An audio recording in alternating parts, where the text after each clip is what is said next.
har funktion ax i anden plus bx plus c, hvor a skal være forskellig fra 0, så gælder topfunktionen minus b divideret med 2a, minus d divideret med 4a.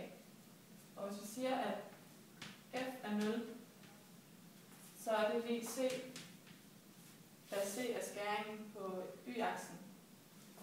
Og hvis man kører en linje ud her, og på den anden side af parablen, og ned på x-aksen, og kalder det for x0, så med det, og så indsætter x0 på x's plads i funktionen, så der står a x0 i anden plus bx0 plus c, så må det være lige c, for det har samme g-værdi.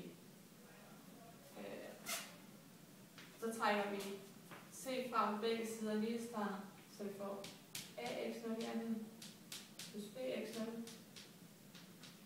er lige med 0. Og her gælder, nej, det gør det ikke. Og så trækker vi x0 uden for parentesen, så der kommer til at stå x0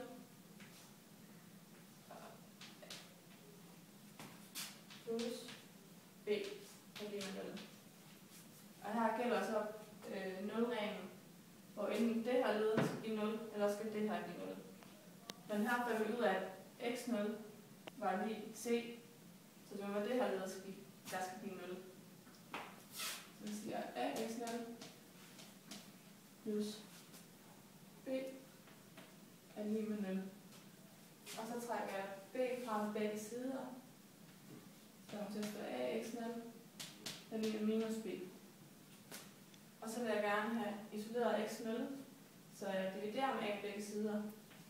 Der står x0 lige med minus b divideret med a. Så har vi fundet vores x-værdi på x0 her, men da vi skal finde toppunktet, så må det svare til at være en halv x0. Så for at finde det, så ganger vi minus b siden a gange med en halv. Og når man ganger med en frøs, ganger med tæller og nævner med nævner, vi får minus b hedder med 2a. Og det er det, vi havde vores toppunktsform, som så vores første koordinat.